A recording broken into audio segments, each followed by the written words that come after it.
Hello, everybody. It's Krabby Terror 8 here. Thank you for watching. I just thought I would just share some thoughts with you. Something that's just been playing on my mind a little bit, and I'm interested to hear what you think about this.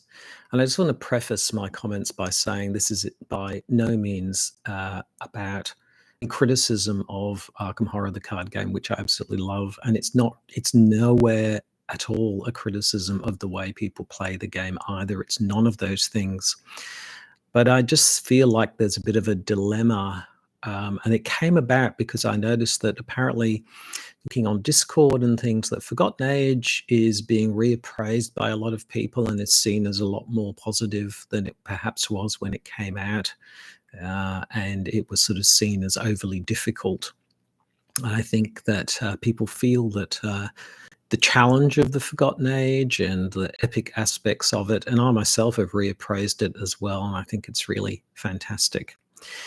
But one of the things that came to my mind is when the Forgotten Age came out, I guess the card pool was more limited, and you can say the same for Carcosa, Dunwich Legacy.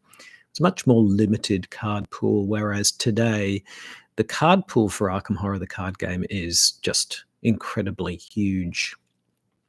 And that's fantastic because it means that whichever investigator you decide to play, you have incredible scope to put together all kinds of decks with all kinds of synergies and different ways of playing. And that is absolutely fantastic. Just the level of choice is absolutely brilliant. But one thing I worry about, and I don't worry, but one thing I think about, and I recognize the game is, everybody plays it differently and plays it with their own, play style in mind. But if we take the Forgotten Age as an example, these days it's relatively easy.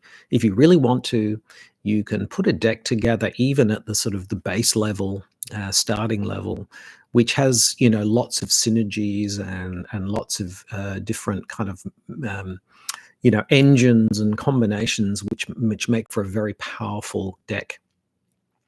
And you can do that at a relatively low level, as I said. If you've invested a sufficient amount of time into the game, it's relatively easy to do that. But the problem with that is that means that investigators today, even at a low level, can be relatively powerful. But then you get into what I call ludonarrative dissonance, which is a fancy way of saying that the way people play the game and the way that the story plays out, there can be a gap between those. And I think in Forgotten Age, that's a great example, because in the Forgotten Age, there is an inherent in the game, and there's no spoilers here, there's an inherent kind of understanding that the investigators are up against it, that they're up against an incredible challenge, and it's a challenge that they're not going to survive particularly easily. However, if you want to, you can build yourself, decks which not exactly a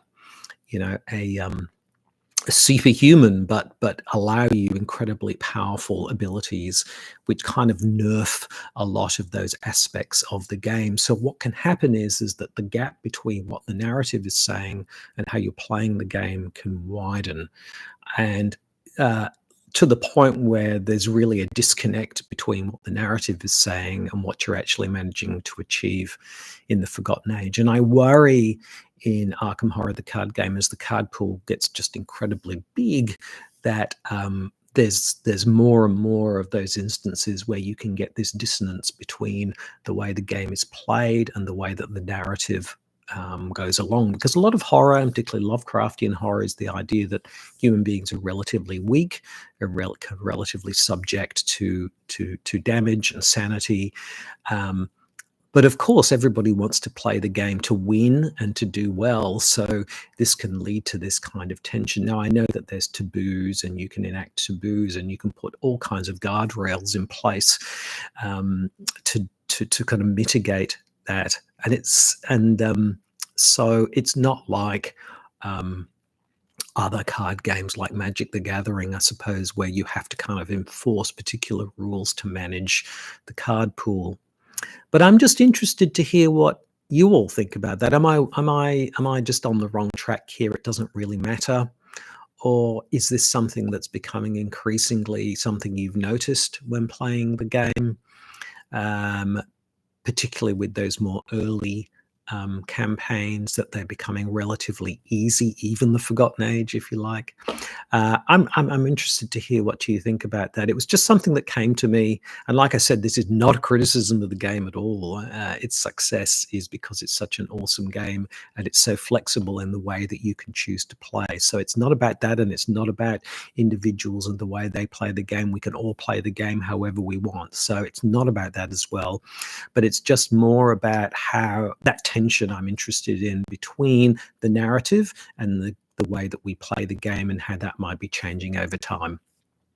So there are my thoughts. Happy to hear what you have to say. I'm interested to read what you have to say. Let me know.